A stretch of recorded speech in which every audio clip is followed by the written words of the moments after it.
Right now, as you listen to this, millions of people around the world are setting goals they will never achieve.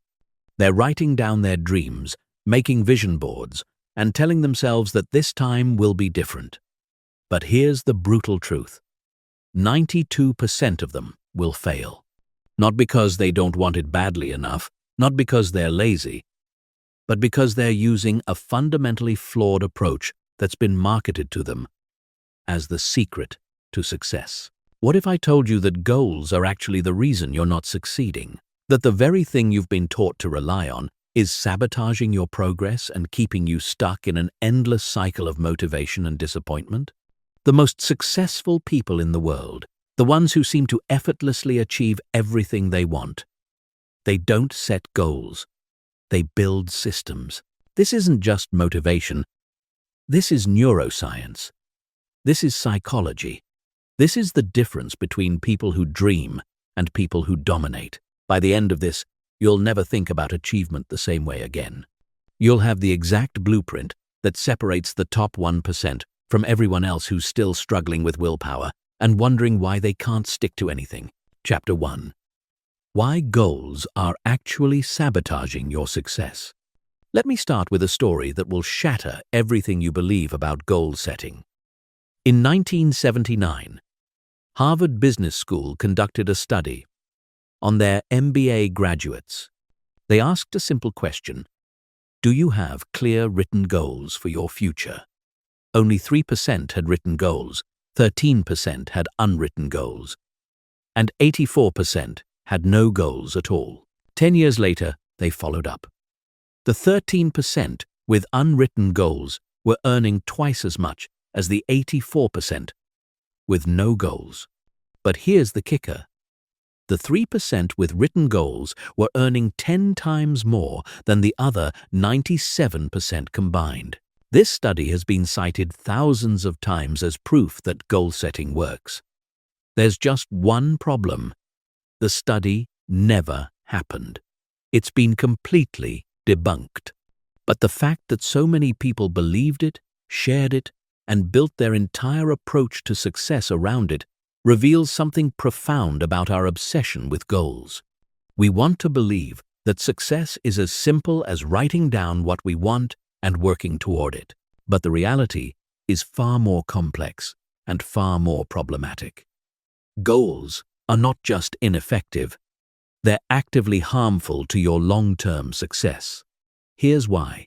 First, goals create a success or failure mentality that destroys your motivation the moment you face a setback.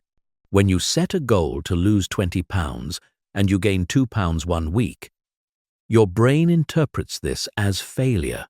This triggers a psychological phenomenon called the what the hell effect, where a small setback leads to complete abandonment of the effort. Second, goals trick you into thinking that reaching the destination is more important than the journey. This creates what psychologists call arrival fallacy, the belief that reaching a specific outcome will fundamentally change how you feel about your life. But study after study shows that achieving goals provides only temporary satisfaction before you return to your baseline happiness level. This is why lottery winners are not significantly happier than non-winners after the initial excitement wears off. Third, goals ignore the role of identity and systems in creating lasting change. When you set a goal to read 50 books this year, you're focused on the outcome. But reading 50 books doesn't make you a reader. Becoming someone who reads every day makes you a reader. The goal is external, but the change has to be internal. Goals focus on what you want to achieve, but they don't address who you need to become. Fourth, goals create artificial urgency and pressure that actually impairs performance. When you're constantly measuring yourself against a specific target and deadline, you activate your stress response systems. This floods your brain with cortisol, which impairs creative thinking, reduces cognitive flexibility, and makes you more likely to quit when things get difficult. The very pressure you think is motivating you is actually making you perform worse. Fifth, goals are binary. You either achieve them or you don't. This creates a mindset where anything short of perfect success feels like failure. But progress is never linear. Success is not about hitting specific targets. It's about consistent improvement over time. When you're obsessed with goals, you miss all the progress you're actually making because it doesn't fit your predetermined definition of success. Finally, and perhaps most importantly, goals give you the illusion of progress without actually requiring progress. The simple act of setting a goal releases dopamine in your brain, giving you the same neurochemical reward as actually making progress. This is why people who talk about their goals are less likely to achieve them. They've already received the psychological payoff. The most successful people understand something that the goal-setting industry doesn't want you to know. Outcomes are not under your control. You cannot control whether you lose exactly 20 pounds, whether you make exactly $100,000, or whether you get exactly the job you want. But you can control your actions, your habits, and your systems. And when you focus on what you can control, the outcomes take care of themselves. Chapter 2. The psychology of why your brain rejects goals. Your brain is not designed for goals. It's designed for survival. And from a survival perspective, goals are actually dangerous. Here's why understanding this changes everything about how you approach success. When you set a goal, you're essentially telling your brain that you're not satisfied with your current situation. Your brain interprets this as a threat to your survival because dissatisfaction with your current state suggests that something is wrong. This triggers your brain's threat detection system, flooding your nervous system with stress hormones.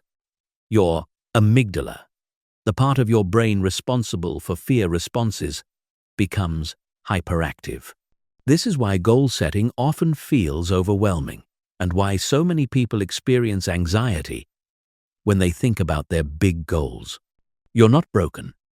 Your brain is doing exactly what it's supposed to do when it perceives danger, but it gets worse. Your brain has a built-in mechanism designed to maintain the status quo called homeostasis. Just like your body maintains a constant temperature, your brain works to maintain consistent patterns of behavior, thought, and emotion. When you try to change dramatically through goal setting, your brain fights back. It creates what psychologists call cognitive dissonance, the mental discomfort you feel when your actions don't align with your current identity. This is why people who set aggressive goals often experience what researchers call the intention-action gap. They genuinely intend to change, but their actions consistently contradict their intentions. It's not about willpower or motivation. It's about brain chemistry. Your neural pathways are literally wired for your current patterns of behavior. Every time you've procrastinated, made excuses, or given up, you've strengthened those neural connections. The goal-setting approach tries to overcome this with willpower and motivation. But these are finite resources. Studies show that willpower depletes throughout the day like a muscle getting tired. This is why you can start the day with perfect motivation to stick to your diet. But by evening, you're ordering pizza. You haven't failed. You've just exhausted your willpower reserves. Here's what most people don't understand about motivation. It's not a cause. It's an effect. You don't get motivated and then take action.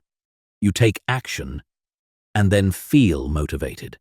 But goals put the cart before the horse. They require you to feel motivated before you've built any momentum. This is why January gym memberships are abandoned by February. People are trying to sustain motivation without any systems to create it.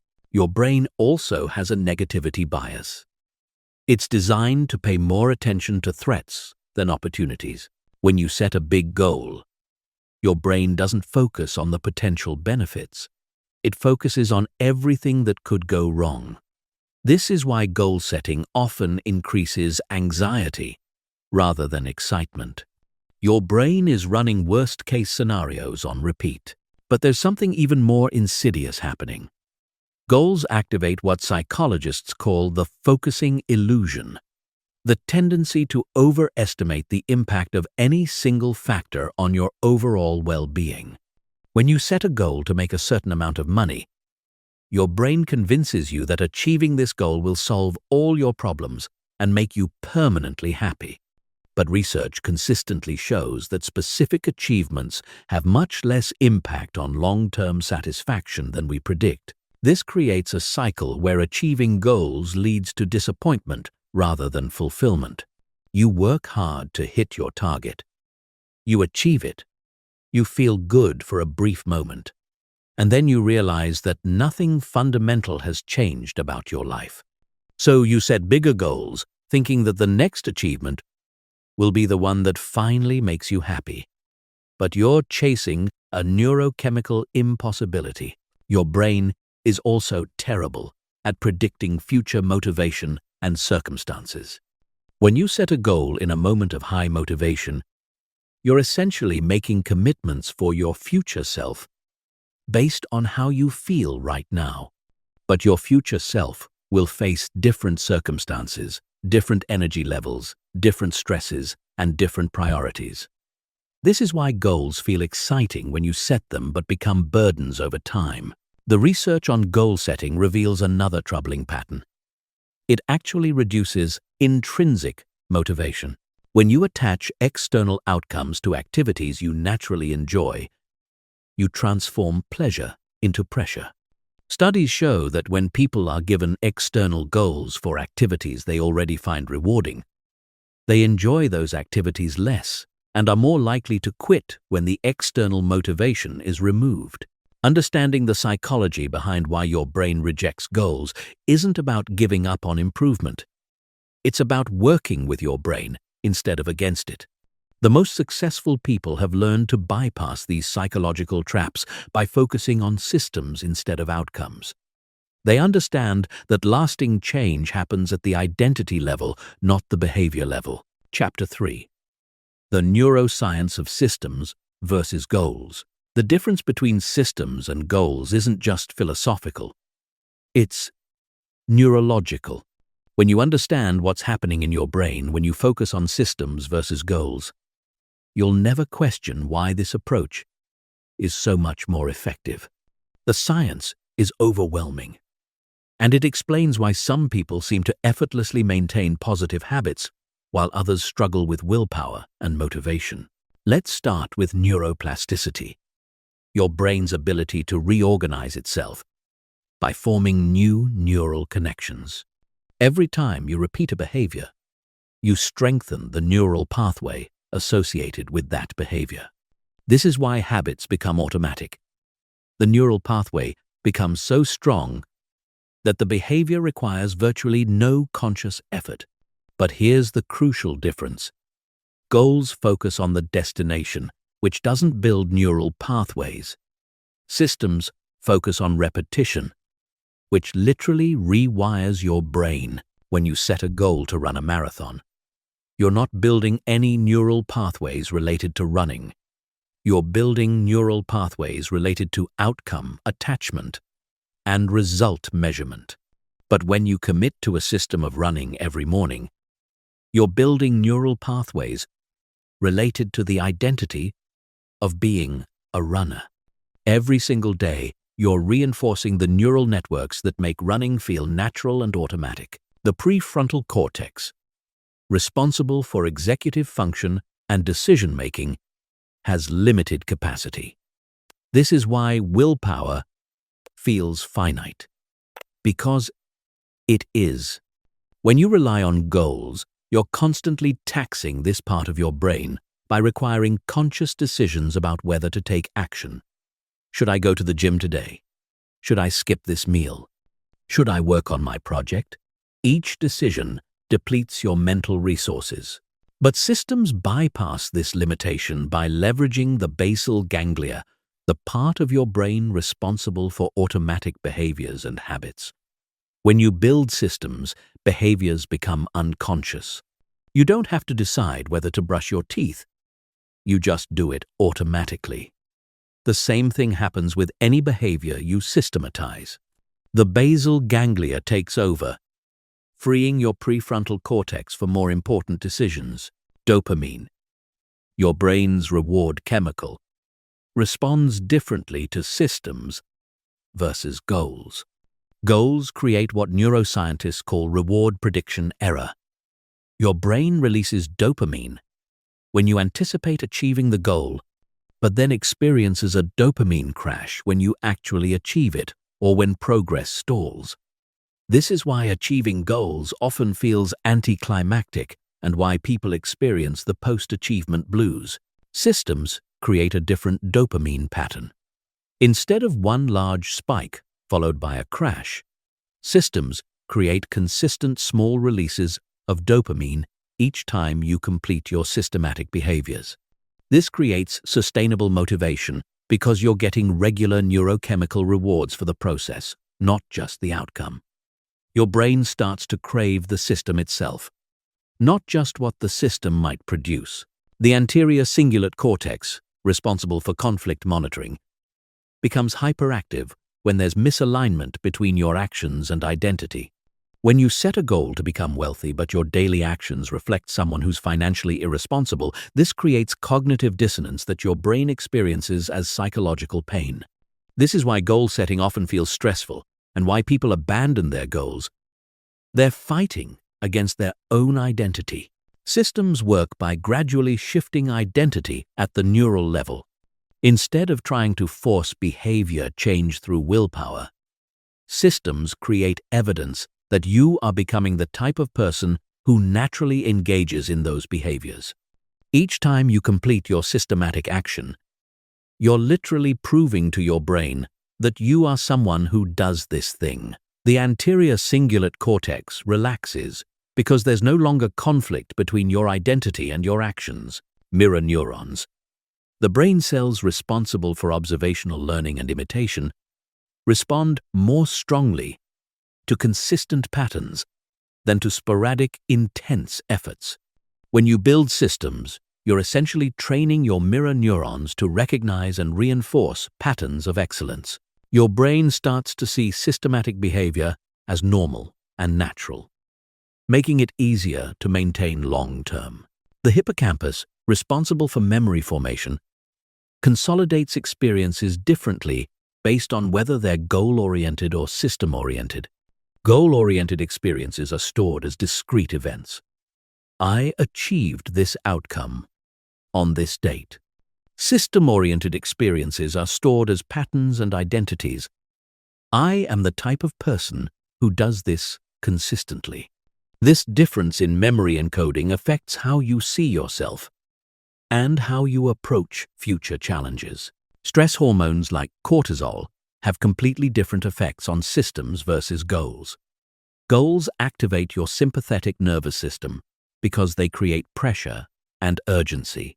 Elevated cortisol impairs memory formation, reduces creativity, and makes you more likely to revert to old patterns under pressure.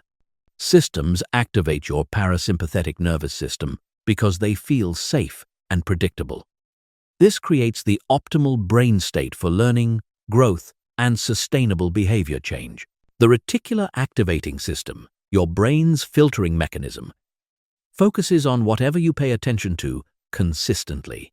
When you focus on goals, your RAS filters for outcome-related information, making you hypersensitive to whether you're succeeding or failing. This creates emotional volatility and inconsistent motivation.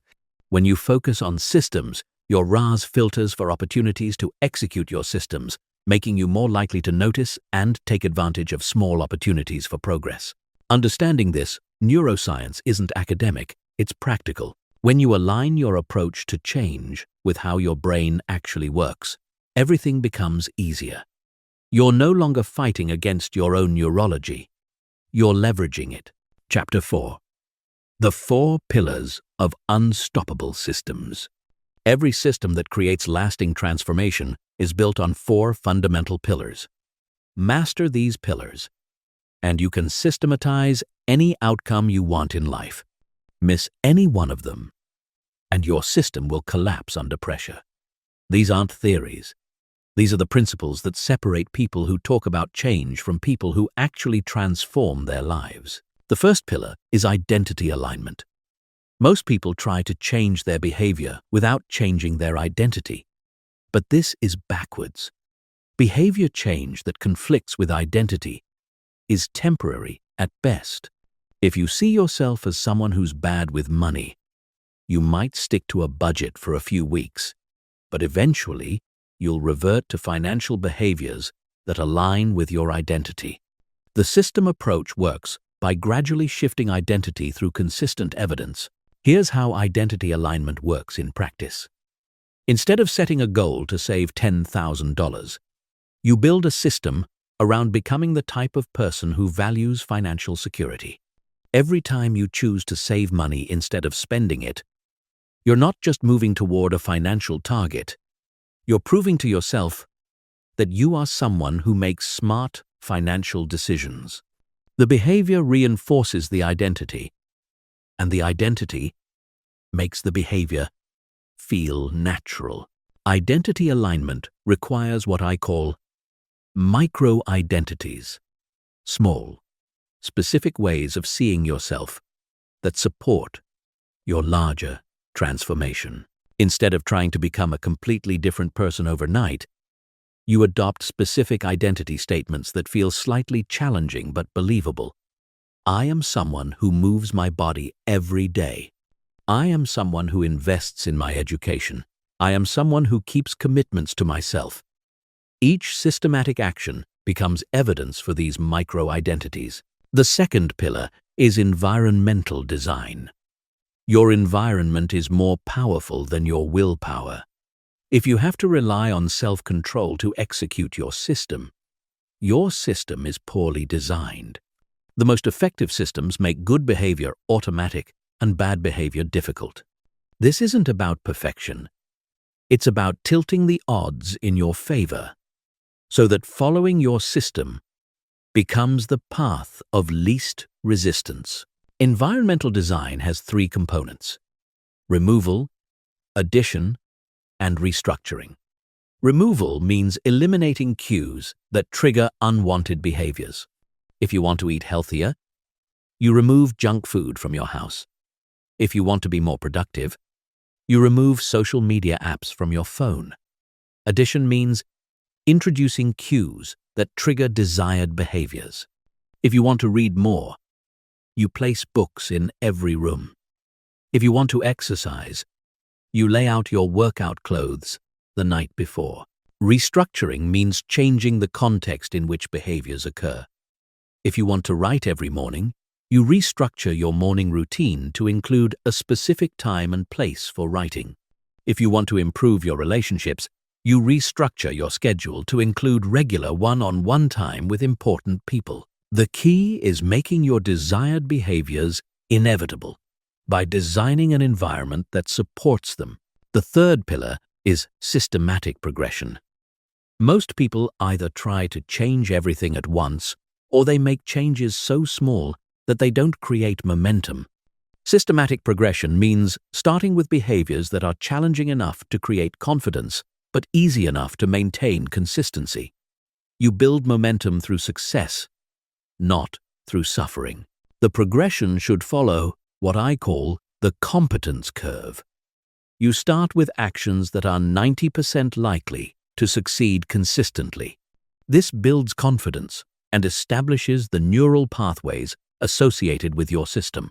Once these behaviors become automatic, you increase the challenge level to behaviors that are 80% likely to succeed consistently.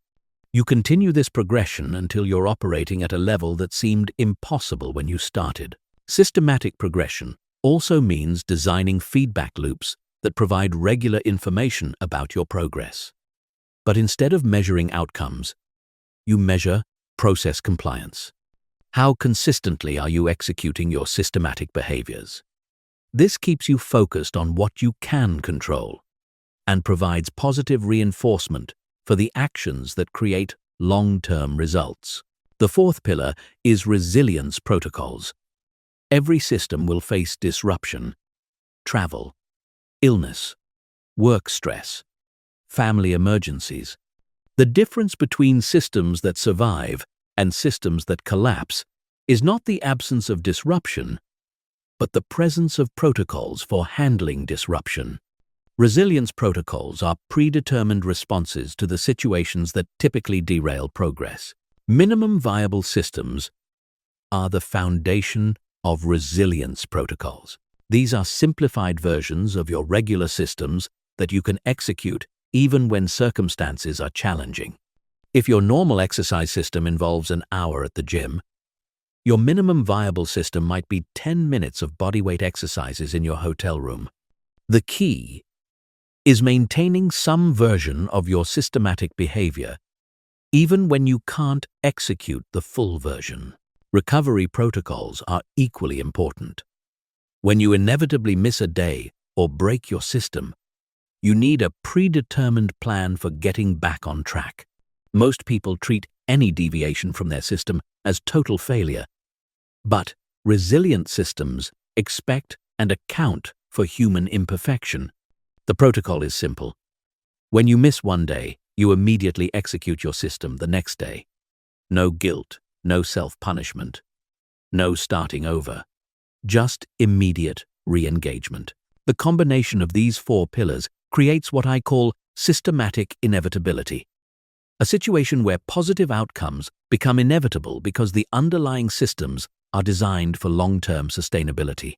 You're no longer hoping and wishing for change. You're systematically engineering it. Chapter 5. How to reverse engineer any outcome into systems. The most successful people in any field have mastered the art of reverse engineering. They start with the outcome they want and work backwards to identify the systems that would inevitably produce that outcome. This isn't goal setting, it's systems thinking.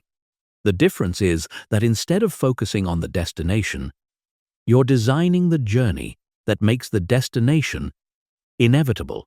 Here's the systematic process for reverse engineering any outcome into actionable systems. First, you identify the end state identity, not what you want to achieve, but who you need to become to naturally achieve those things. If you want to build a successful business, you don't focus on revenue targets. You focus on becoming the type of person who naturally creates value for others, solves problems systematically, and makes decisions based on long-term thinking. The identity analysis requires brutal honesty about the gap between who you are now and who you need to become. Most people skip this step because it's uncomfortable to acknowledge that achieving your desired outcomes requires fundamental changes in how you think and act. But this discomfort is exactly why the analysis is necessary. You can't systematize changes you're not willing to acknowledge. Once you've identified the target identity, you reverse engineer the daily behaviors that would be natural for someone with that identity. What would someone who effortlessly maintains excellent health do every single day? They would prioritize sleep, move their body regularly, eat foods that fuel their performance, and manage stress proactively. These become the components of your health system. The key is thinking in terms of systems, not habits. A habit is a single behavior, going to the gym 3 times per week. A system is an integrated set of behaviors that reinforce each other, preparing healthy meals on Sunday, laying out workout clothes each night, tracking energy levels, scheduling recovery time, and surrounding yourself with people who support your health goals. The system approach recognizes that sustainable change happens through reinforcement, not willpower. Next, you identify the leading indicators, the daily and weekly metrics that predict long-term success. These are different from lagging indicators, which measure outcomes after they've already occurred. If you want to build wealth, lagging indicators are your net worth and investment returns. Leading indicators are how much you save each month, how many hours you spend learning about money management, and how many high-value relationships you're building. Leading indicators are powerful because they focus your attention on the inputs you control rather than the outputs you can't directly control. You can't control whether the stock market performs well this year, but you can control whether you invest consistently. You can't control whether your business idea succeeds immediately, but you can control whether you systematically test and improve your offering. The systematic approach also requires identifying and designing around constraint factors, the elements that typically limit progress in your chosen area. Every system has bottlenecks, and ignoring these bottlenecks leads to systematic failure. If you want to build a content creation business, your constraint factor might be idea generation, production capacity, or audience building. Your system must specifically address these constraints. For most transformations, time and energy are the primary constraint factors. This is why effective systems include what I call resource allocation protocols, predetermined decisions about how you'll invest your time and energy to support your systematic behaviors. If health is a priority, you allocate time for meal preparation, exercise, and sleep. If learning is a priority, you allocate time for reading, practicing, and reflection. You also need to design accountability mechanisms that keep you connected to your system even when motivation fluctuates. External accountability works, but internal accountability is more sustainable. This means creating personal metrics that matter to you, regular review processes that help you course correct, and identity statements that connect your daily actions to your long-term vision. The reverse engineering process also includes failure analysis, systematically identifying the situations, emotions, and circumstances that typically derail progress. Instead of hoping these won't occur, you design specific protocols for handling them. If stress eating typically sabotages your nutrition system, you create predetermined responses for high-stress situations. Environmental engineering is crucial in the reverse engineering process.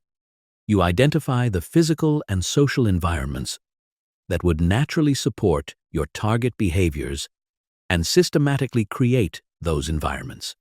If you want to read more, you engineer physical environments with books easily accessible and distractions removed.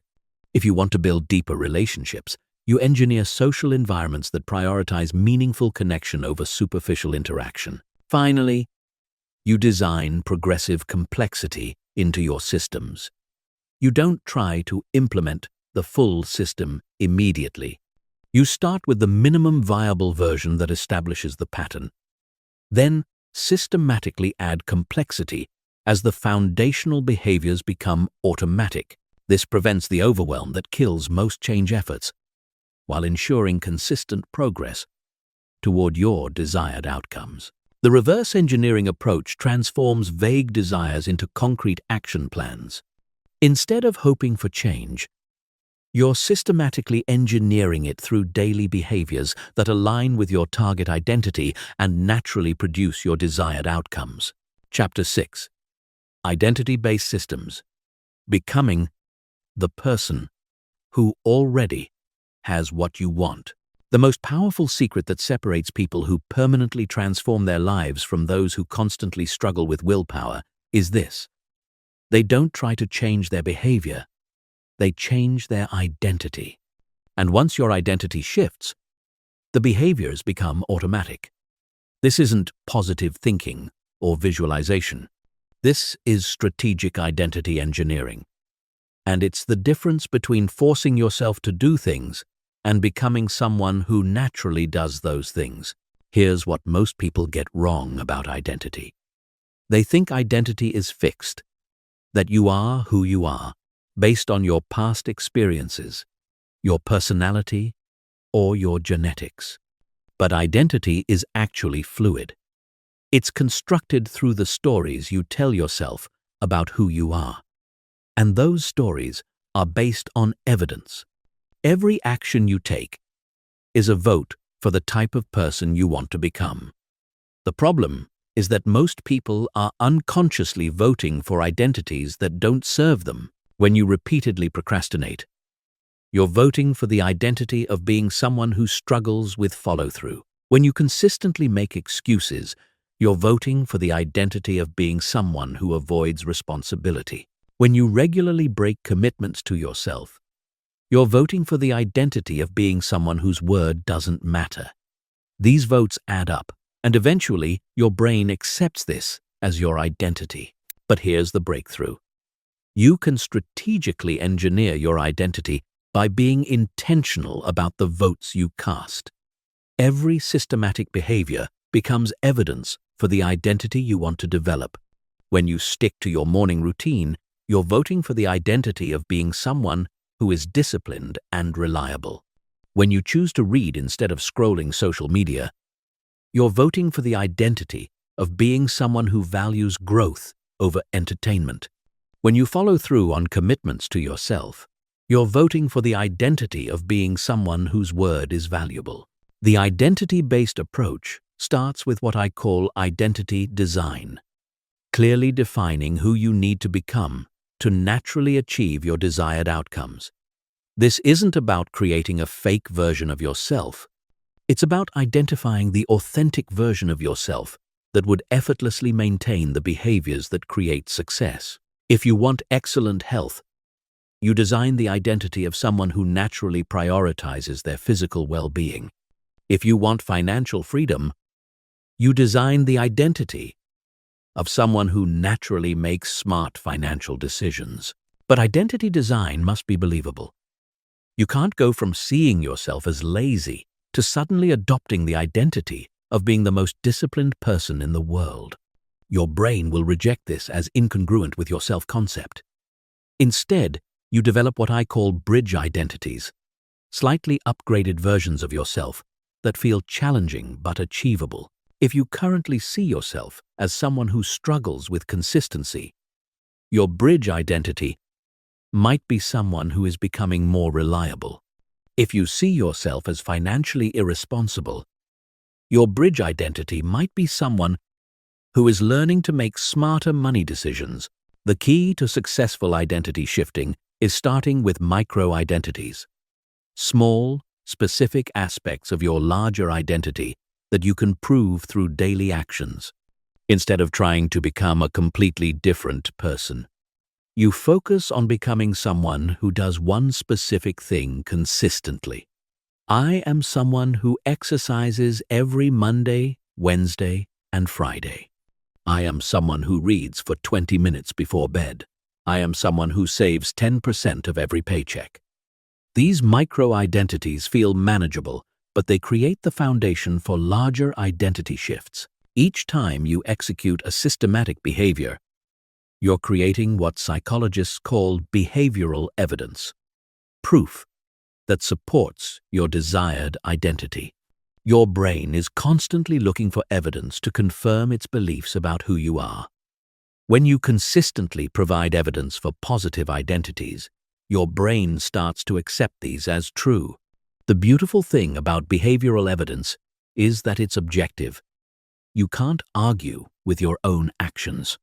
If you've meditated every day for 30 days, you have undeniable proof that you are someone who meditates daily. Identity-based systems also leverage what I call identity anchors, specific phrases or statements that reinforce your desired identity during moments of decision. Instead of asking yourself whether you feel like doing something, you ask yourself what someone with your target identity would do. What would someone who values their health do in this situation? What would someone who is financially responsible do right now? What would someone who is committed to their growth choose?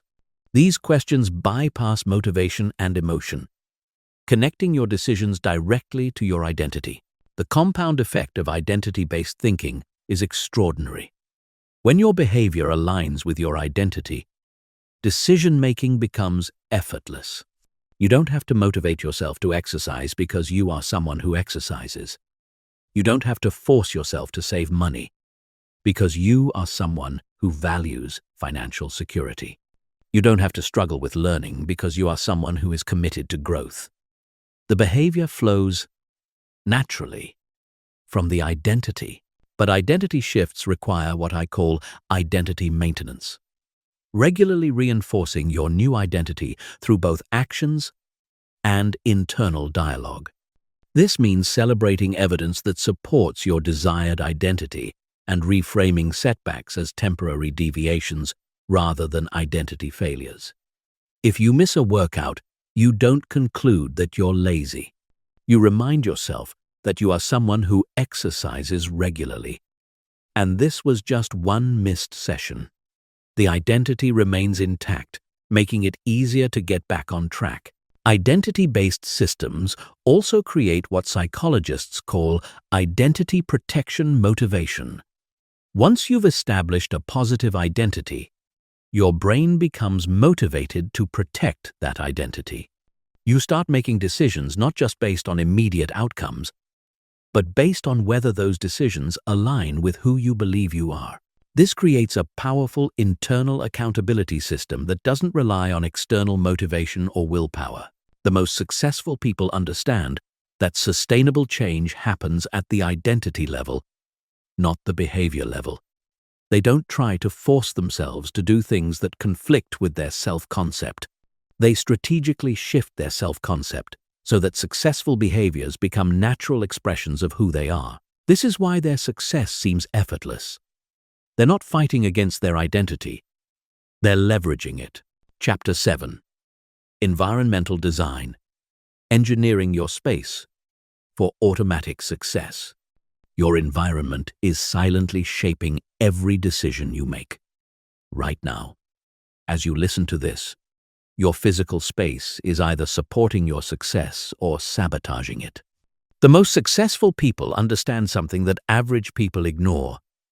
You don't rise to the level of your goals. You fall to the level of your environment. If you want to transform your life without relying on willpower, you must master the art of environmental design. Here's the truth, that the self-help industry doesn't want you to know. Willpower is not a renewable resource.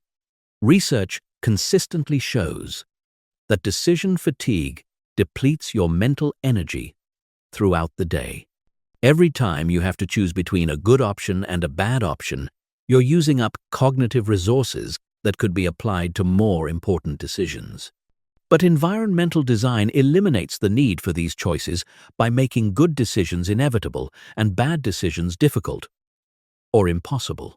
Environmental design operates on 3 levels: physical environment, digital environment, and social environment. Each level has enormous influence over your behavior, and most people are completely unconscious of how their environment is programming their actions.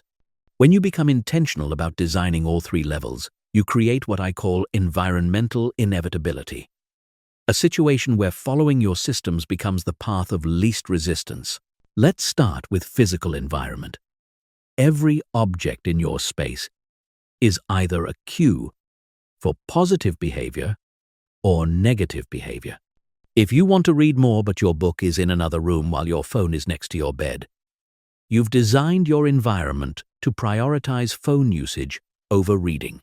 If you want to exercise but your workout clothes are buried in a drawer while your comfortable clothes are easily accessible, you've designed your environment to prioritize comfort over fitness. The principle of environmental design is simple. Reduce friction for behaviors you want, and increase friction for behaviors you don't want. Friction is the effort required to perform an action. When you reduce friction for positive behaviors, they become more likely to happen automatically. When you increase friction for negative behaviors, they require conscious effort, making them less likely to occur. Reducing friction means making positive behaviors as easy as possible. If you want to drink more water, Place water bottles in every room. If you want to take vitamins, put them next to your coffee maker.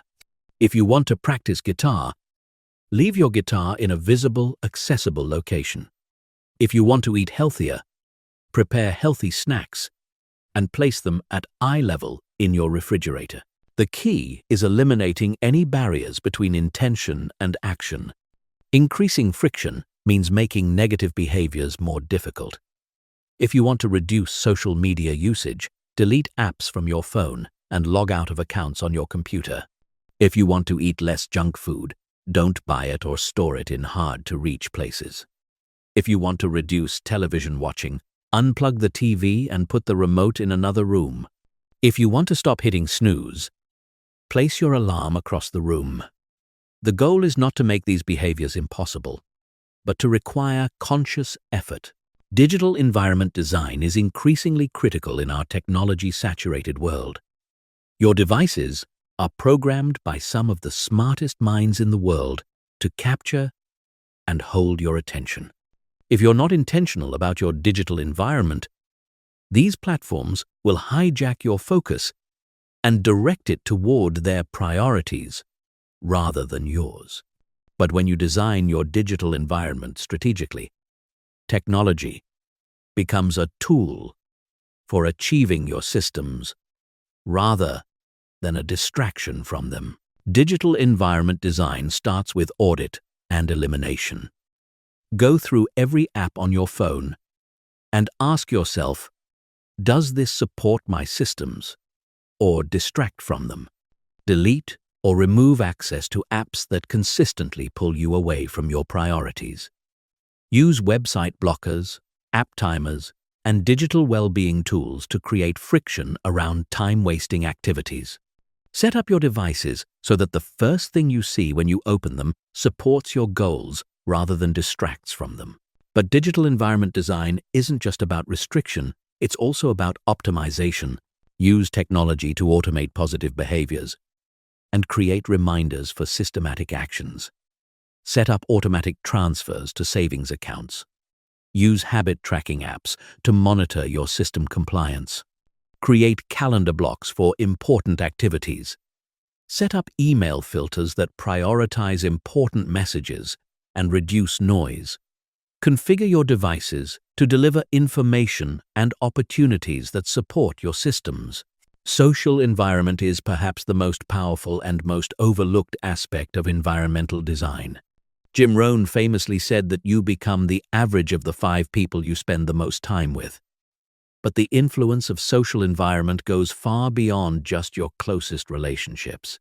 Every person you interact with regularly is either reinforcing positive behaviors or normalizing negative ones. Social environment design requires both addition and subtraction. You need to distance yourself from people who consistently engage in behaviors that conflict with your systems, and you need to seek out people who naturally engage in the behaviors you want to develop. This doesn't mean cutting off relationships, but it does mean being intentional about who you spend time with and in what contexts. If you want to build a business, spend time with entrepreneurs. If you want to get in shape, exercise with people who prioritize fitness. If you want to read more, join book clubs or discussion groups. If you want to learn new skills, connect with people who value growth and learning. When positive behaviors are normal in your social environment, they become easier to maintain because they feel natural rather than exceptional. Social environment design also means being strategic about the content you consume. The podcasts you listen to, the books you read, the videos you watch. All of these are part of your social environment because they expose you to different perspectives, values, and behaviors. Consuming content from people who embody the identity you want to develop helps normalize that identity in your mind. Environmental design also includes what I call contextual cues, specific triggers in your environment that automatically prompt systematic behaviors. These could be visual cues like putting your workout clothes where you'll see them first thing in the morning, or temporal cues like always reading after you brush your teeth at night. The key is creating strong associations between environmental triggers and desired behaviors. The compound effect of environmental design is extraordinary. When your environment consistently supports your systems, following those systems becomes automatic. You're no longer relying on motivation or willpower to make good choices. You're leveraging the power of environmental psychology to make good choices inevitable. This is why people who master environmental design seem to achieve their goals effortlessly. They're not using more willpower, they're using more intelligence. Chapter 8. Implementation Strategy. The 30-day System Installation Protocol. Most people fail at implementing systems because they try to change everything at once. They get excited about transformation and immediately attempt to overhaul their entire life, only to crash and burn within a few weeks. But the most successful people understand that sustainable change happens through systematic implementation, not dramatic overhaul. This is your step-by-step protocol for installing any system in exactly 30 days, creating lasting change without overwhelm or burnout. The 30-day time frame is not arbitrary. Neuroscience research shows that it takes approximately 21 to 30 days of consistent repetition to begin forming automatic neural pathways.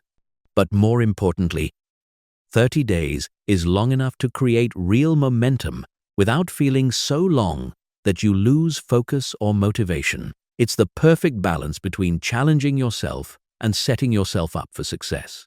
Week 1 is Foundation Week, and your only goal is establishing the minimum viable version of your system. This is not the time to be ambitious or try to implement the full version of what you eventually want to achieve. Instead, you focus on the smallest possible version that still moves you in the right direction. If your ultimate system involves exercising for an hour every day, your minimum viable version might be 10 minutes of walking.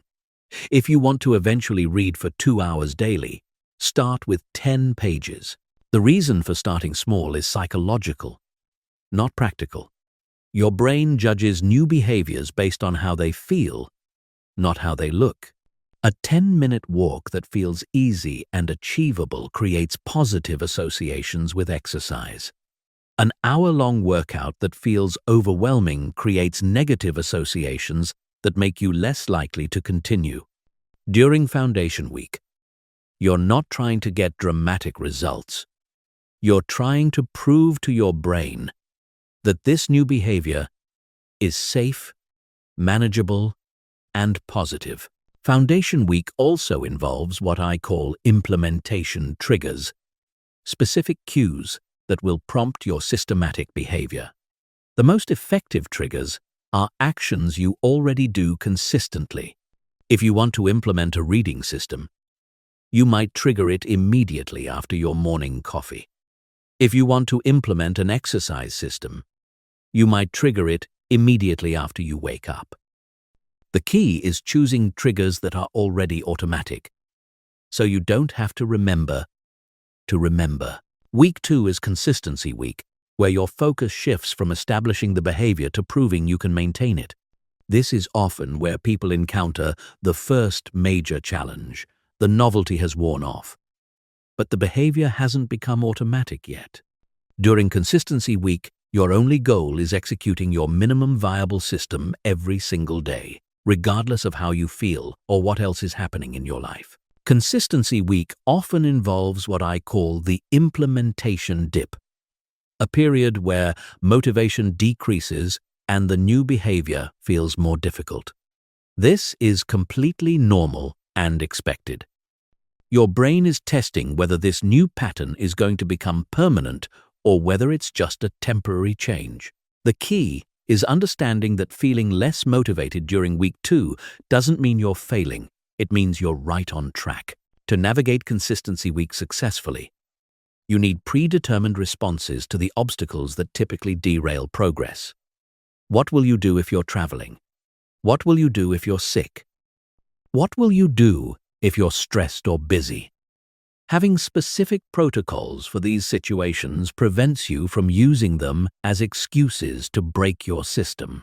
Remember, the goal during Consistency Week is not perfection. It's proof that you can maintain this behavior under various circumstances. Week 3 is Integration Week, where you begin incorporating your systematic behavior into your broader life context. This is when you start connecting your new system to your identity and long-term vision. Instead of just going through the motions, you begin to see yourself as someone who naturally engages in this behavior.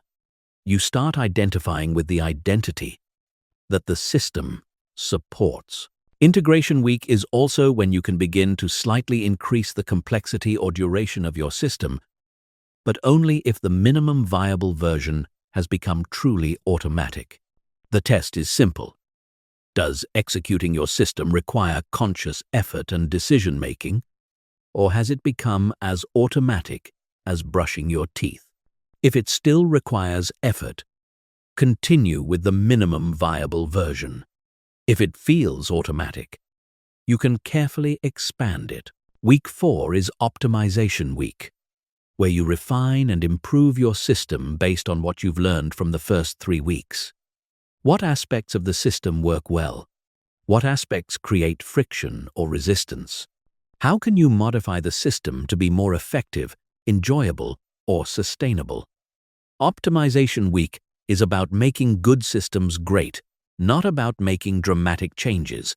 During Optimization Week, you also begin planning for long-term sustainability. How will you maintain this system when life gets busy? How will you continue progressing without losing the foundation you've built? What support structures, accountability measures, or environmental modifications will help ensure this system becomes a permanent part of your life? The key to successful implementation is what I call progressive consistency, focusing on maintaining the behavior rather than perfecting it. Many people derail their progress by trying to optimize a system before it's even established. They change variables, increase intensity, or add complexity before the foundational behavior has become automatic. This creates confusion and inconsistency that undermines the neural pathway formation that makes systems sustainable. Throughout all 4 weeks, you must resist the temptation to implement multiple systems simultaneously. Your brain can only handle one major behavioral change at a time if you want that change to become automatic. Trying to implement multiple systems simultaneously divides your mental resources and makes it unlikely that any of them will stick. The most successful people implement systems sequentially, not simultaneously. You also need to track process compliance, not outcomes, during the 30-day implementation period. Your only metric should be whether you executed your systematic behavior, not what results that behavior produced. Did you complete your 10-minute walk? Did you read your 10 pages? Did you meditate for 5 minutes? These process metrics keep you focused on what you can control and provide immediate feedback about your progress. The 30-day implementation protocol also includes what I call failure protocols, predetermined responses to missing a day or breaking your system. The most important rule is the 1-day rule. If you miss 1 day, you must execute your system the next day without exception. Missing 1 day is human. Missing 2 days in a row is the beginning of system collapse. The 1-day rule prevents temporary setbacks from becoming permanent failures. By the end of 30 days, you'll have successfully installed a new system that feels natural, automatic, and sustainable. More importantly, you'll have proven to yourself that you can systematically implement positive changes in your life. This builds what I call implementation confidence, the belief that you can successfully adopt any behavior that serves your long-term goals. Once you have implementation confidence, there's no limit to how much you can improve your life through systematic change. Chapter 9. Advanced System Optimization. stacking, scaling, and compound effects. Once you've successfully installed your first system using the 30-day protocol, you're ready for advanced optimization strategies that will multiply your results and create exponential progress. This is where most people plateau. They get comfortable with basic systems, but never learn to optimize them for maximum impact. The difference between people who achieve moderate improvement and those who achieve extraordinary transformation lies in understanding advanced system mechanics. The first advanced strategy is system stacking, the art of linking multiple systems together so they reinforce each other and create compound benefits. Instead of having isolated habits that exist independently, you design integrated systems where completing one behavior automatically triggers the next. This creates what I call systematic momentum, where each positive action makes the next positive action more likely to occur. System stacking works by leveraging habit chaining, the psychological principle that behaviors linked to existing automatic behaviors are more likely to become automatic themselves. But effective system stacking goes beyond simple habit chaining. You're strategically designing sequences of behaviors that support the same identity or outcome, creating multiple touchpoints throughout your day that reinforce your target transformation. Here's how system stacking works in practice. Instead of having separate systems for exercise, nutrition, and stress management, you create an integrated wellness stack. You wake up and immediately drink a large glass of water, which triggers 5 minutes of stretching, which triggers 10 minutes of meditation, which triggers preparation of a healthy breakfast. Each behavior naturally leads to the next, and together they create a powerful start to your day that supports your identity as someone who prioritizes health. The key to effective system stacking is understanding what I call behavioral compatibility. Not all behaviors stack well together. You want to link behaviors that share similar contexts, energy levels, and mental states. High-energy behaviors stack well with other high-energy behaviors. Reflective behaviors stack well with other reflective behaviors. Trying to stack incompatible behaviors creates friction and makes the entire stack less likely to succeed. System stacking also leverages what psychologists call implementation intention, the practice of creating if-then plans that automatically trigger desired behaviors. But instead of simple if-then statements, you create if-then-then-then chains that link multiple behaviors together. If I finish my morning coffee, then I read for 10 minutes, then I write in my journal for 5 minutes, then I review my priorities for the day. Each behavior triggers the next, creating systematic momentum. The second advanced strategy is system scaling, gradually increasing the complexity, intensity, or scope of your systems as they become more automatic. Most people either stay at the beginner level forever or try to scale too quickly and overwhelm themselves. Effective scaling requires understanding the difference between linear scaling and exponential scaling, and knowing when to apply each approach. Linear scaling means gradually increasing the volume or duration of your systematic behaviors. If you start with 10 minutes of reading, you might increase to 15 minutes after a month, then 20 minutes after another month. This approach works well for behaviors where more is generally better and where you have limited time constraints. Exponential scaling means adding new dimensions or components to your systems rather than just increasing volume. Instead of just reading more, you might add note-taking, discussion with others, and practical application of what you learn. This approach creates exponential returns because you're not just doing more of the same thing, you're doing fundamentally more effective things. The key to successful scaling is what I call the automation test. Before you scale any system, ask yourself whether the current version feels truly automatic. Can you execute it consistently without conscious effort or decision-making? If not, Focus on automation before scaling.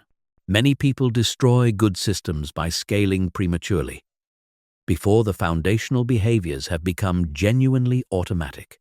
Scaling also requires understanding capacity management and the recognition that your mental, physical, and emotional resources are finite.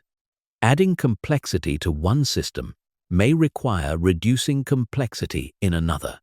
The most successful people are constantly optimizing their entire portfolio of systems, not just individual behaviors. The third advanced strategy is compound effect engineering, designing systems that create exponential returns over time rather than just linear returns. Most people focus on systems that provide immediate, obvious benefits. But the most powerful systems are those that create benefits that compound, where the returns from your systematic behaviors increase over time rather than staying constant. Compound effect systems typically involve learning, relationship building, skill development, or asset creation. A reading system compounds because each book builds on the knowledge from previous books. A networking system compounds because each relationship can lead to multiple new relationships. A fitness system compounds because strength and endurance improvements make future workouts more effective. To engineer compound effects, you must think in terms of leverage and multiplication rather than addition. Instead of asking how you can do more, ask how you can create systems that become more effective over time. This often involves focusing on systems that build assets, knowledge, skills, relationships, reputation, or financial assets, rather than systems that just maintain current states. Compound effect engineering also requires long-term thinking and delayed gratification. The most powerful compound effects are often invisible in the short term but become exponentially obvious over longer time periods. This is why most people don't stick with compound systems. They don't see immediate results and assume the system isn't working. Advanced system optimization also includes what I call system synergy, designing systems that create beneficial interactions with each other. Instead of just stacking systems sequentially, you design systems that enhance each other's effectiveness.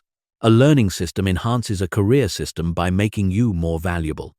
A fitness system enhances a productivity system by increasing your energy. A relationship system enhances all other systems by providing support and accountability. The fourth advanced strategy is adaptive optimization, continuously refining your systems based on feedback and changing circumstances. Static systems become less effective over time as your life situation, energy levels, and priorities evolve. Adaptive optimization means regularly reviewing and updating your systems to maintain maximum effectiveness.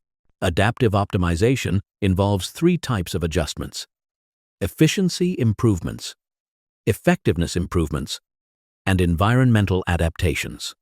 Efficiency improvements make existing systems faster or easier to execute. Effectiveness improvements make systems produce better results. Environmental adaptations modify systems to work better in changing circumstances. The key to effective adaptive optimization is systematic experimentation, deliberately trying variations of your systems and measuring the results. This might involve B. Testing different approaches, tracking leading indicators of system effectiveness, or regularly reviewing what's working and what isn't. The goal is continuous improvement without losing the foundation that makes your system sustainable. Advanced system optimization also requires understanding the plateau principle, the recognition that all systems eventually reach a point of diminishing returns. When a system reaches this point, the solution isn't to work harder or add more complexity. The solution is often to shift to a completely different type of system that addresses new leverage points or creates new types of value. Mastering advanced system optimization transforms you from someone who has good habits into someone who has extraordinary life systems. You become someone who doesn't just maintain positive behaviors, but who continuously evolves those behaviors to create increasing value and impact over time. This is the difference between good self-improvement and true life transformation. Chapter 10. The Compound Effect. How Systems Create Exponential Life Changes. The most profound difference between people who achieve extraordinary success and those who remain average isn't talent, luck, or circumstances. It's their understanding of compound effects. While average people focus on linear improvements and immediate results, extraordinary people design systems that create exponential growth over time. This final chapter reveals how to harness the compound effect through systematic thinking, turning small daily actions into life-changing transformations. Compound effects work because of a fundamental principle that most people don't understand. Small improvements, multiplied by consistency, create exponential results. A 1% improvement every day doesn't just add up to 365% improvement over a year. Due to compounding, it actually results in a 678% improvement. This isn't just mathematical theory. It's the secret behind every extraordinary achievement in human history. But here's what most people miss about compound effects. They're not automatic. They require systematic design. Random positive actions don't compound. Only systematic positive actions that build on each other create compound effects. This is why people who focus on goals often see linear progress at best, while people who focus on systems experience exponential transformation. The first principle of compound system design is understanding the difference between compound inputs and compound outputs. Compound inputs are systematic behaviors that become more effective over time. Reading, exercising, skill development, relationship building, and investing are examples of compound inputs. Each day's effort builds on previous days, making future efforts more effective. Compound outputs are results that increase exponentially rather than linearly. Wealth, influence, capability, and opportunities. Most people focus entirely on compound outputs. They want exponential results. But compound outputs are only possible through compound inputs. You can't create exponential wealth without systematic investing. You can't create extraordinary influence without systematic relationship building. You can't create exceptional capabilities without systematic skill development. The compound effect starts with designing systems around compound inputs, not chasing compound outputs. The second principle is understanding compound timeframes. The recognition that different types of compound effects operate on different timescales. Physical fitness compounds over months. Knowledge compounds over years. Relationships compound over decades. Financial investments compound over multiple decades. Understanding these timeframes prevents you from abandoning compound systems prematurely when you don't see immediate exponential results. This is why patience is not just a virtue in compound thinking. It's a strategic requirement. The most powerful compound effects are often invisible during the initial stages. You can read every day for months without feeling dramatically smarter. You can invest consistently for years without feeling wealthy. You can build relationships systematically without immediately having a powerful network. But people who understand compound effects know that this invisible progress is creating the foundation for exponential future returns. The third principle is compound acceleration. The recognition that compound effects don't just continue linearly, they accelerate over time. This happens because systematic behaviors create what I call compound amplifiers, capabilities, resources, or conditions that make future systematic behaviors more effective. Learning accelerates your ability to learn faster.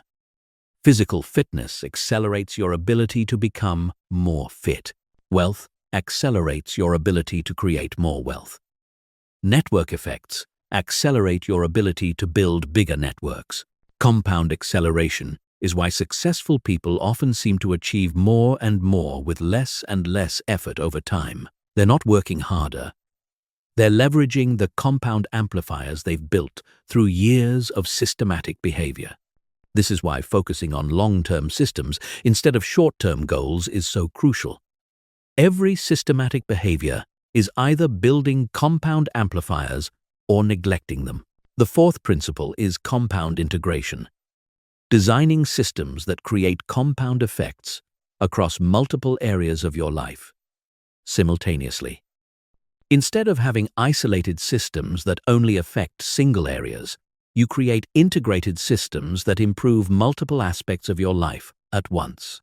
A morning routine that includes exercise, reading, and planning compounds your physical health, knowledge, and productivity simultaneously. Compound integration works because many systematic behaviors have multiple benefits that reinforce each other. Regular exercise doesn't just improve your physical health. It also increases your mental clarity, energy levels, and discipline. Reading doesn't just increase your knowledge. It also improves your communication skills, critical thinking, and cultural awareness. Meditation doesn't just reduce stress. It also increases focus, emotional regulation, and self-awareness. The most successful people deliberately design systems that maximize compound integration. They look for systematic behaviors that create benefits across multiple areas of life, understanding that this approach creates exponential returns compared to isolated improvements. This is why morning routines, evening routines, and other systematic approaches to time management are so powerful. They create compound effects across multiple life domains simultaneously. The fifth principle is compound protection. Designing systems that protect compound effects from disruption and decay. Compound effects are powerful but fragile. Missing a few days can set back weeks of progress. Abandoning a system for a month can eliminate months of compound benefits. But people who understand compound effects don't just build them, they systematically protect them. Compound protection involves creating redundancy and resilience in your systems so they can survive disruption without losing momentum. This includes minimum viable versions of your systems for challenging circumstances, recovery protocols for getting back on track after disruptions, and environmental design that makes systematic behaviors as automatic as possible. Compound protection also means understanding that consistency matters more than intensity for compound effects. 1 hour of reading every day for a year creates more compound benefits than reading for 8 hours once per week. 30 minutes of exercise daily creates more compound fitness than 3-hour workouts twice per week. Compound effects reward systematic consistency, not sporadic intensity. The sixth principle is compound measurement, tracking leading indicators that predict long-term compound effects rather than lagging indicators that only measure what has already happened. Most people measure compound systems incorrectly, focusing on outcomes rather than inputs. But compound effects are built through consistent inputs over time, so measuring inputs is more valuable than measuring outputs. For compound learning systems, measure pages read, courses completed, or hours spent in deliberate practice, rather than just measuring knowledge tests or skill demonstrations.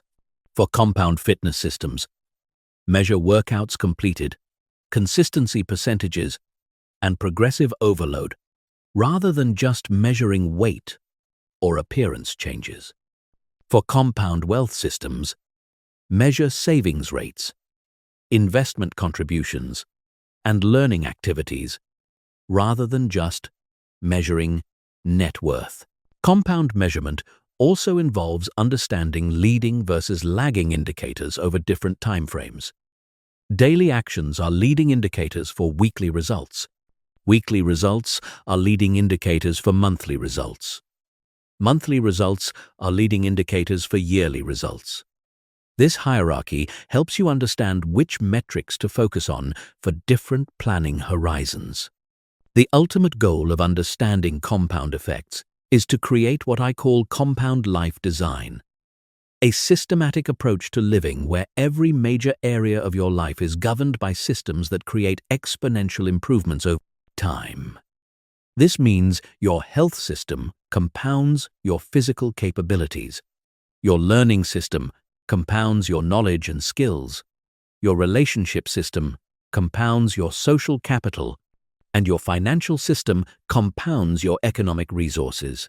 When you achieve compound life design, extraordinary results become inevitable.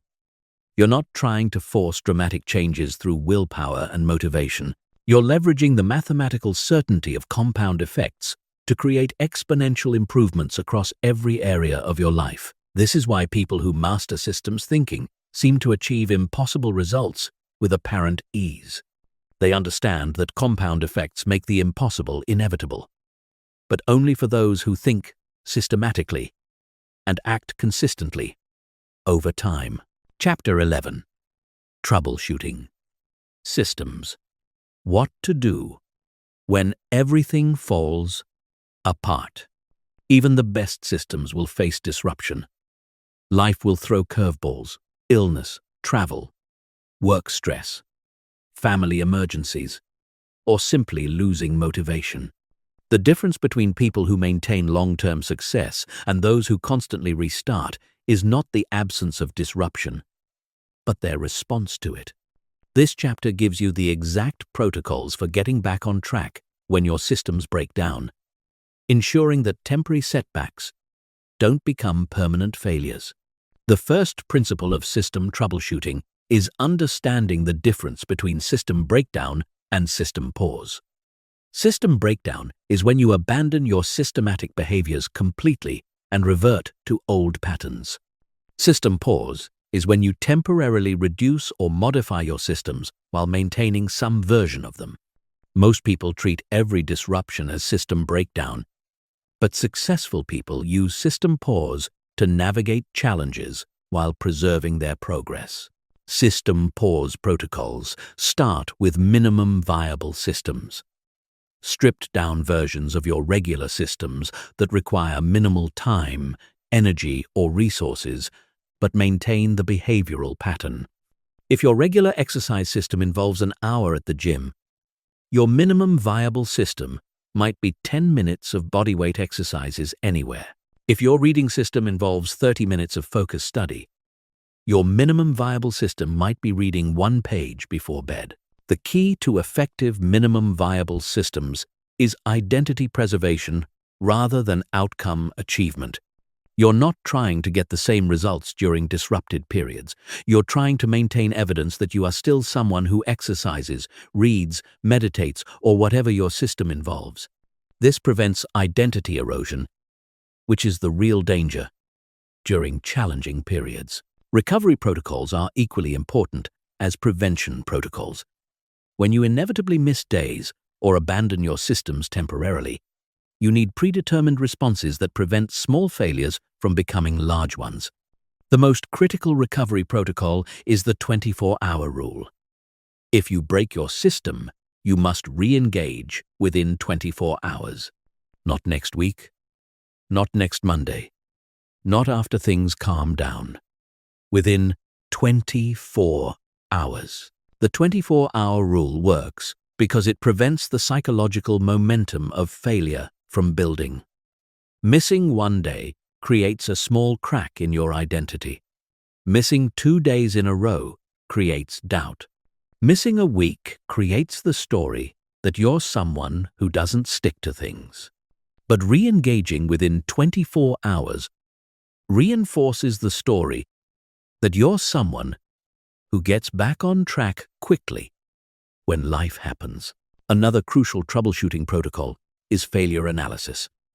Systematically identifying why your systems broke down so you can strengthen them against future disruption. Most people just try harder after failures, but system thinkers analyze and adapt.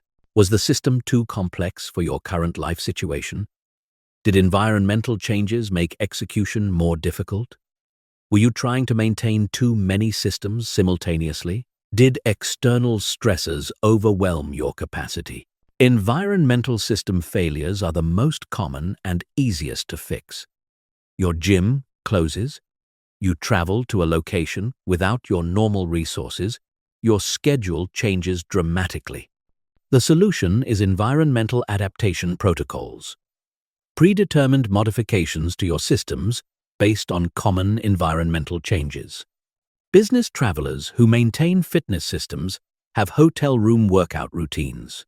People with unpredictable schedules have time-flexible versions of their learning systems. Capacity overload failures happen when you're trying to maintain more systems than your current mental, physical, or emotional resources can handle. The solution isn't trying harder. It's strategic reduction. Identify which systems provide the highest leverage for your current goals and temporarily reduce or pause others. System thinking means being strategic about your capacity allocation, not trying to do everything perfectly all the time. Motivation-based failures are actually the easiest to solve because they don't require system changes, they require mindset changes. When you don't feel motivated to maintain your systems, the problem isn't your systems, it's your relationship with motivation. Systems are designed to work without motivation. If you're dependent on feeling motivated to execute your systems, they're not truly systematic yet. The most powerful troubleshooting strategy is what I call systematic self-compassion. Treating system failures as data rather than moral failures. When your systems break down, your first response should be curiosity, not self-criticism. What can this failure teach me about system design? How can I modify my approach to be more robust? What did I learn about my capacity limits or environmental needs? Self-compassion in system troubleshooting also means understanding that perfect consistency is not the goal. Systematic consistency is the goal. Perfect consistency means never missing a day, which is unrealistic and creates fragility. Systematic consistency means maintaining your systems most of the time and recovering quickly when you don't. This creates anti-fragility, systems that actually become stronger through occasional stress and recovery. Advanced troubleshooting involves stress testing your systems before you need them. Deliberately practice your minimum viable systems and recovery protocols during good times, so they're automatic during difficult times. If you know you have a stressful period coming up, proactively shift to your minimum viable systems rather than waiting for breakdown to force the change. The goal of system troubleshooting is not to prevent all failures.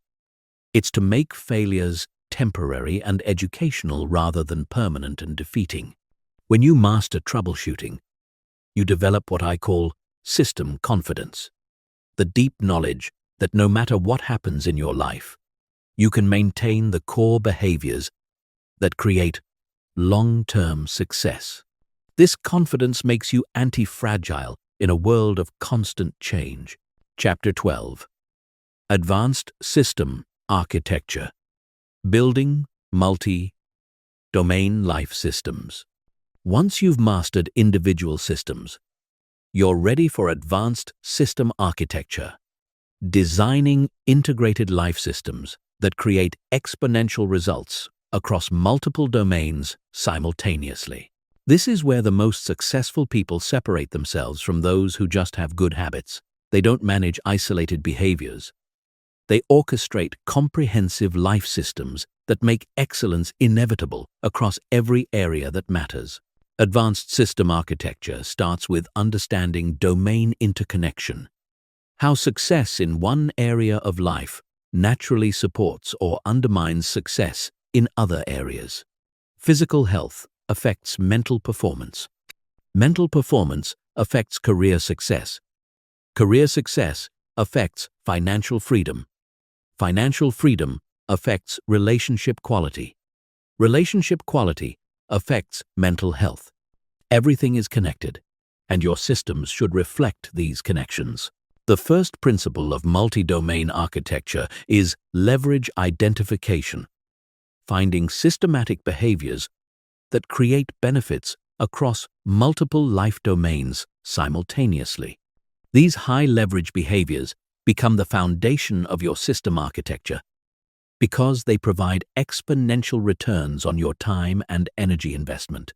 A morning exercise routine doesn't just improve physical health, it also increases mental clarity, discipline, energy levels, and stress management. Reading systems provide another example of multi-domain leverage. Regular reading improves knowledge, communication skills, critical thinking, cultural awareness, and provides stress relief and entertainment. A well-designed reading system creates compound benefits across intellectual, professional, and personal domains. This is why successful people are disproportionately readers, not because reading is magic, but because it's high-leverage systematic behavior. The second principle is temporal optimization, designing your daily and weekly rhythms to maximize system execution across multiple domains. This involves understanding your personal energy patterns, attention cycles, and environmental constraints to create systematic time allocation that serves all your important goals. Most people let their time be determined by reactive responses to immediate demands. But system architects proactively design their temporal environment. Advanced temporal optimization involves what I call energy-activity matching, aligning high-energy systematic behaviors with your peak energy periods and low-energy behaviors with your lower energy periods. If you're most mentally sharp in the morning, that's when you execute systems requiring deep focus or learning. If your energy dips in the afternoon, that's when you execute more routine systematic behaviors like organization or planning. The third principle is system hierarchy. Understanding that not all systems are equally important and designing your architecture to prioritize high-impact systems over lower-impact ones.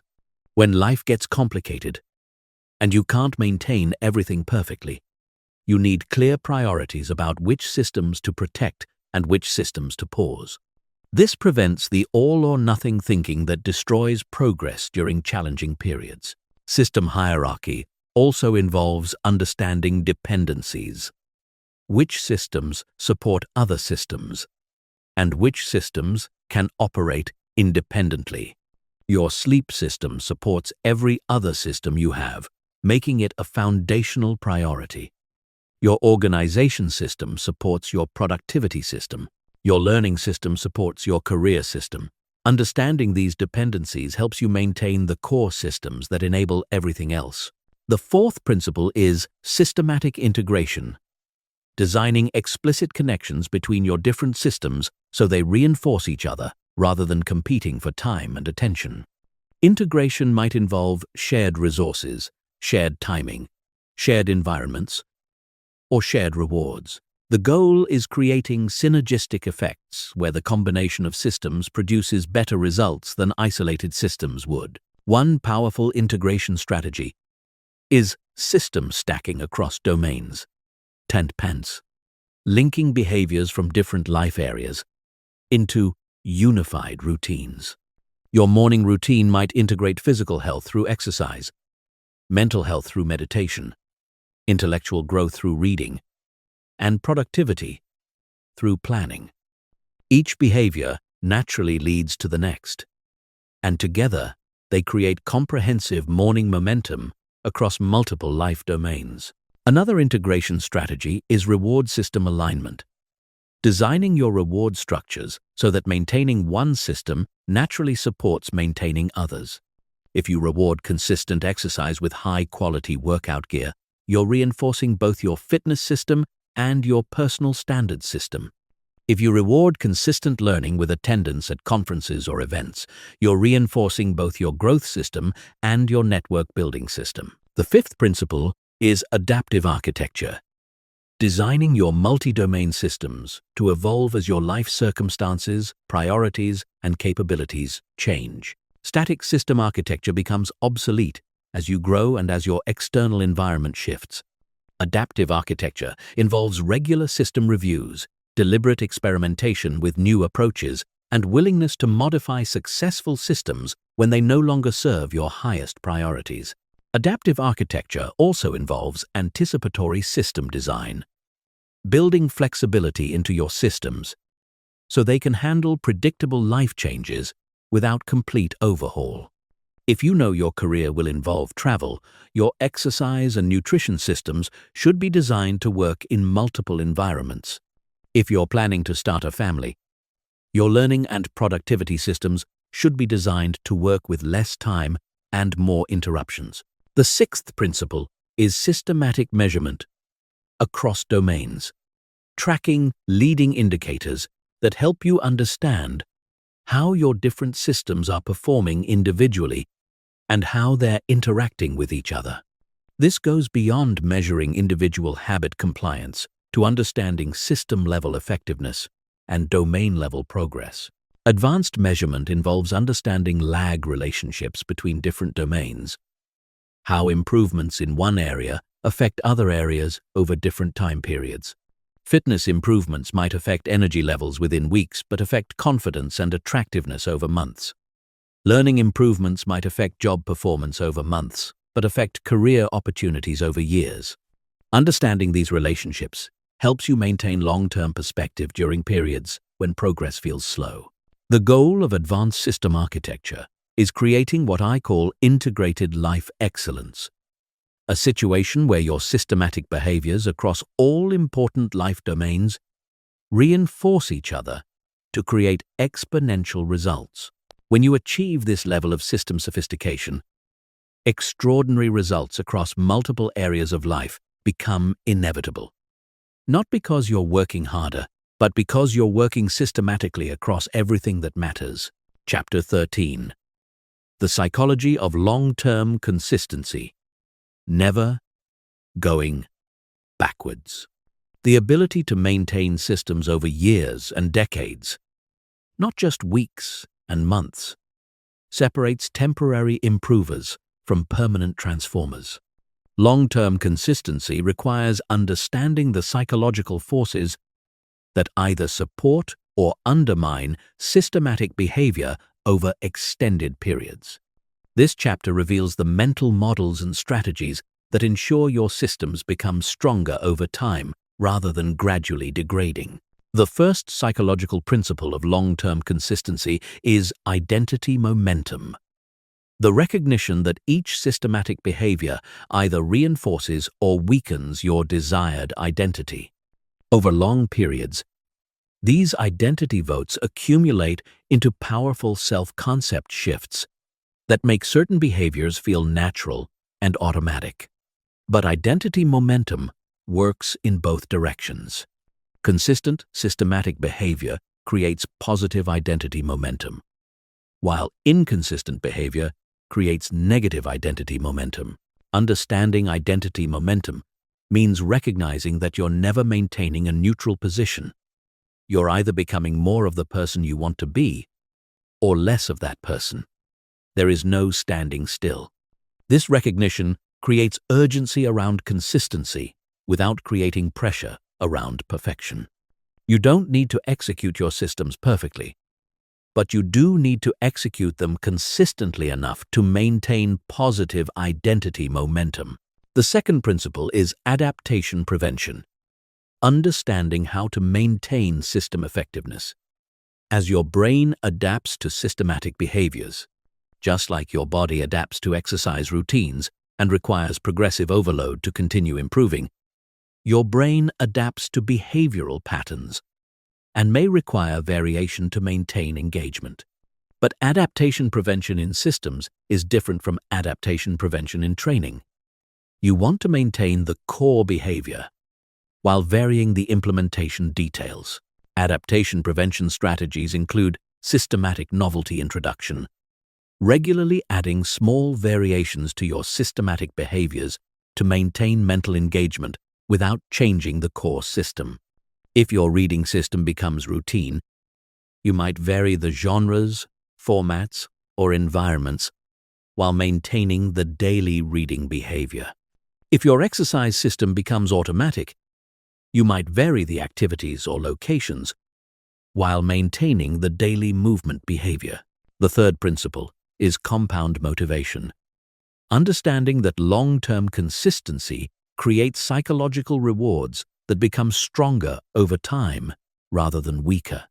Most people assume motivation decreases over time as novelty wears off. But systematic behavior creates its own motivation through identity reinforcement, progress compounding, and habit satisfaction. The key is designing systems that become more rewarding over time, not less rewarding.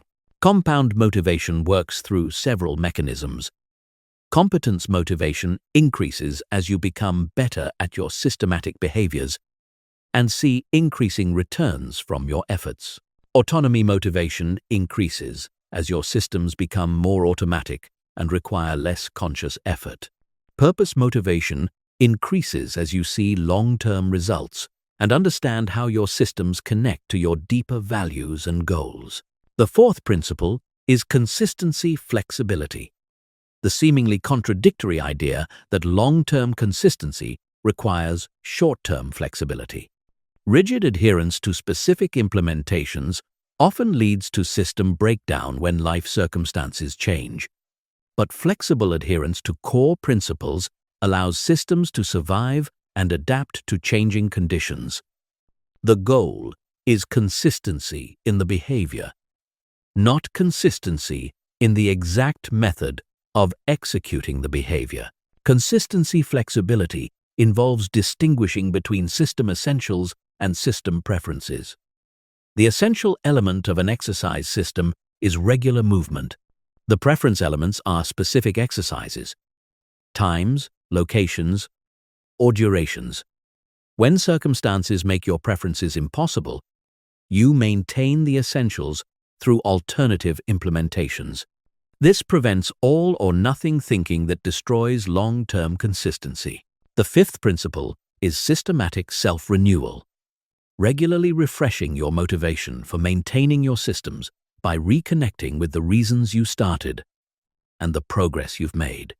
Long-term consistency can become unconscious, which is usually good, but sometimes you need conscious appreciation of what your systems have created in your life to maintain enthusiasm and prevent complacency. Self-renewal practices include progress reviews, where you systematically document how your life has improved due to your systematic behaviors. How is your health different? How is your knowledge base different? How are your relationships different? How is your financial situation different? These reviews remind you that your systems are working even when daily progress feels invisible. Another self-renewal practice is vision updating. Regularly connecting your current systems to your evolving long-term vision. As you grow and change, your goals and priorities may shift, and your systems should evolve to serve your current vision rather than outdated objectives. This prevents the psychological disconnection that occurs when you're maintaining systems that no longer feel personally relevant. The sixth principle is community systems. Surrounding yourself with people who support long-term systematic thinking rather than short-term motivation-based approaches. Your social environment has enormous influence on your ability to maintain consistent behavior over years. And most people underestimate how much their relationships either support or undermine their systematic progress. Community systems involve both addition and curation. Addition means actively seeking out people who demonstrate long-term consistency in areas you care about and learning from their approaches. Curation means spending less time with people who consistently demonstrate short-term thinking, excuse-making, or motivation dependence. This isn't about cutting off relationships, but about being intentional regarding whose approaches to success influence your thinking. The seventh principle is systematic legacy thinking. Understanding that your systems create compound effects that extend far beyond your individual life. Long-term consistency models systematic thinking for family members, colleagues, and friends. It demonstrates that sustainable change is possible through systematic approaches rather than dramatic efforts. This legacy perspective provides additional motivation for maintaining systems even when individual benefits feel less urgent. Legacy thinking also involves understanding that your systematic behaviors are investments in your future self's capabilities and options. The knowledge, skills, health, relationships, and assets you build through systematic behavior create exponential opportunities for your older self. This long-term perspective helps maintain motivation during periods when immediate rewards feel insufficient. The ultimate goal of mastering long-term consistency psychology is creating what I call systematic inevitability, a mental state where maintaining your systems feels as natural and automatic as maintaining basic hygiene. When you achieve this level of psychological integration, extraordinary long-term results become inevitable because you've eliminated the mental friction that typically derails progress over extended periods. Chapter 14. Systems for High Performers. How the top 1% stay ahead. The most successful people in every field have one thing in common. They've moved beyond basic systems to what I call performance systems. These aren't just habits for maintaining baseline functionality. These are sophisticated, systematic approaches designed to create and sustain exceptional performance over time. Understanding how high performers design and execute their systems reveals principles you can apply regardless of your current level. The first principle of high-performance systems is leverage obsession, constantly seeking systematic behaviors that create disproportionate returns on time and energy investment. High performers don't just work systematically. They work systematically on the highest leverage activities available. They understand that not all systematic behaviors are created equal, and they design their systems around activities that create exponential rather than linear returns. Leverage obsession involves continuous evaluation of systematic behaviors based on return on investment. High performers regularly ask themselves whether their current systems are the highest and best use of their systematic capacity. Are there more leveraged behaviors they could systematize? Are there lower value systematic behaviors they could eliminate or delegate? This optimization mindset ensures their systems evolve toward maximum effectiveness over time. High performers also understand meta-leverage, systematizing the process of identifying and implementing high-leverage behaviors. Instead of just doing valuable activities systematically, they systematize the process of discovering what activities are most valuable. This might involve regular strategic reviews, systematic experimentation with new approaches, or systematic learning from other high performers in their field.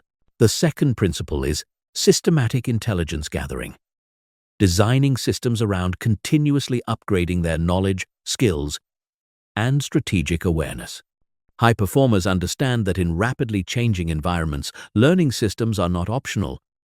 They're essential for maintaining competitive advantage. But their learning systems are more sophisticated than casual reading or random skill development. High-performance learning systems involve systematic environmental scanning, regularly monitoring trends, innovations, and changes in their field that could affect their strategic position. This might involve systematic consumption of industry publications, regular networking with leading-edge practitioners, or systematic analysis of competitive developments. The goal is ensuring they see opportunities and threats before their competitors do. They also systematize skill development around their leverage points, the specific capabilities that create the most value in their field.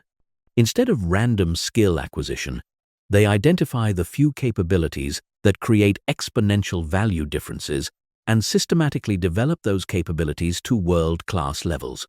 This focused approach creates sustainable competitive advantages that are difficult for competitors to replicate. The third principle is systematic relationship building, designing systems around creating and maintaining the high-value relationships that accelerate success. High performers understand that extraordinary results rarely come from individual effort alone. They come from systematic collaboration with other exceptional people. Their relationship systems are designed to consistently provide value to others while systematically building their network of high-value connections. High-performance relationship systems involve systematic value creation, regularly providing value to their network without expecting immediate returns. This might involve sharing insights, making introductions, providing feedback, or creating opportunities for others. The systematic nature of this value creation ensures they maintain top-of-mind awareness with their network and build deep relationship capital over time. They also systematize network expansion, deliberately connecting with people who can accelerate their goals and to whom they can provide value. This isn't networking for networking's sake. It's systematic relationship building with specific strategic intent. High performers understand which relationships would be most valuable for their objectives and systematically work to build those relationships. The fourth principle is systematic recovery and renewal, designing systems around maintaining peak performance capacity over extended periods. High performers understand that sustainable excellence requires systematic investment in their physical, mental, and emotional resources. They don't just work systematically. They systematically optimize their capacity to work at high levels. High-performance recovery systems involve systematic stress management, systematic physical maintenance, and systematic mental renewal. These aren't afterthoughts or rewards for hard work. They're strategic investments in maintaining the capacity for high performance. High performers understand that recovery isn't the opposite of performance. It's what enables sustained high performance. They also systematize environment optimization, continuously improving the physical, digital, and social environments that support their high-performance behaviors. This might involve systematic workspace optimization, systematic technology configuration, or systematic lifestyle design. The goal is eliminating friction and distraction from their environment while maximizing support for their highest value activities.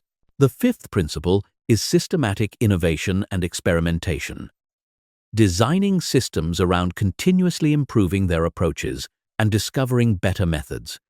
High performers don't just maintain successful systems, they systematically evolve them.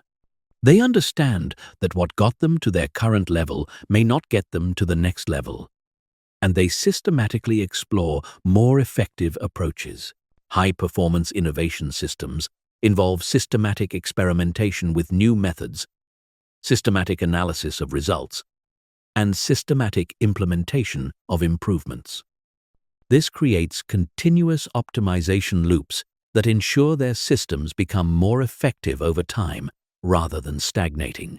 High performers treat their personal systems like products that require continuous development and improvement. They also systematize external learning, regularly studying how other high performers in their field and adjacent fields structure their systematic approaches. This cross-pollination of system ideas accelerates their own system development and helps them avoid reinventing approaches that others have already optimized.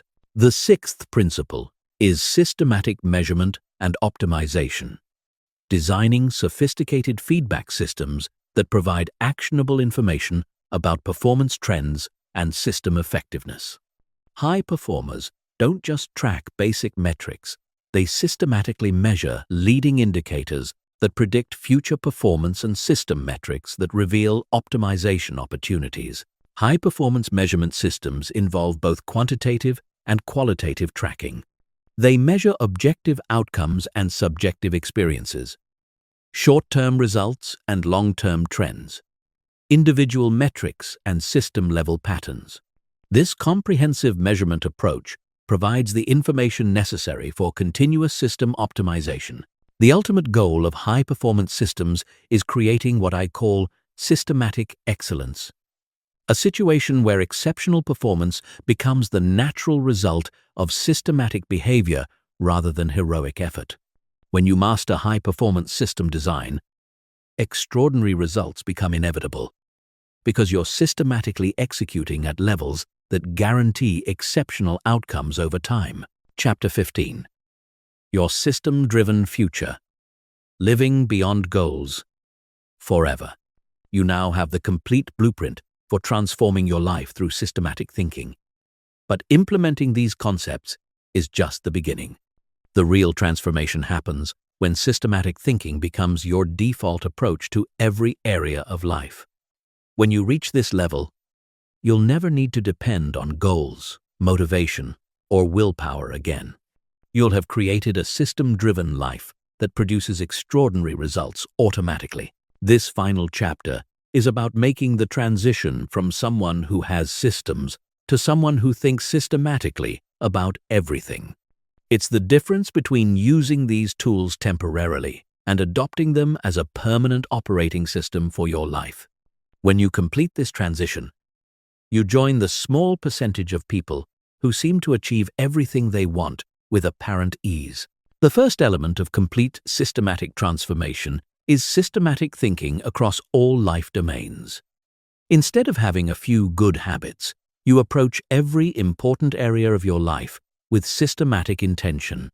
Your health, relationships, career, finances, learning, contribution to others. Everything becomes governed by well-designed systems rather than random actions or sporadic motivation.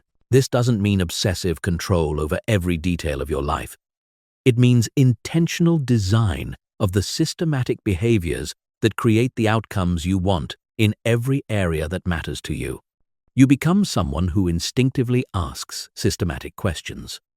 Instead of setting goals, you ask what systems would naturally produce your desired outcomes. Instead of relying on motivation, you ask how to design environments and processes that make desired behaviors automatic. The second element is systematic problem solving. When challenges arise, instead of hoping things will improve or trying to force solutions through effort, you systematically analyze the situation and design systematic responses. You become someone who solves problems permanently by changing systems rather than temporarily by working harder. Systematic problem solving involves understanding root causes rather than surface symptoms. If you're consistently behind on important projects, instead of just working longer hours, you systematically analyze your time allocation, priority setting, and attention management to design systems that prevent the problem from recurring. If you're struggling with relationship quality, instead of just trying to be a better person, you systematically analyze your communication patterns, time investment, and value creation to design better relationship systems. The third element is systematic growth and adaptation. You become someone who continuously evolves your systems as you grow and as circumstances change. You understand that the systems that got you to your current level may not get you to the next level.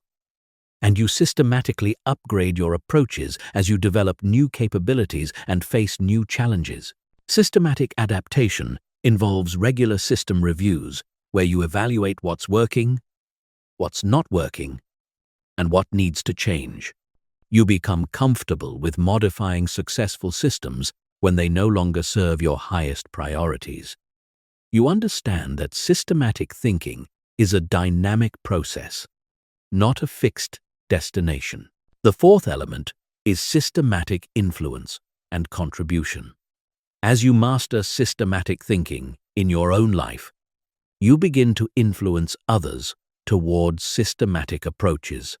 You become someone who models long-term thinking and systematic execution in your family, workplace, and community. You demonstrate through your results that systematic approaches work better than motivation-based approaches. Systematic influence doesn't mean preaching or imposing your methods on others. It means living in a way that demonstrates the effectiveness of systematic thinking and being available to help when others express genuine interest in your approaches.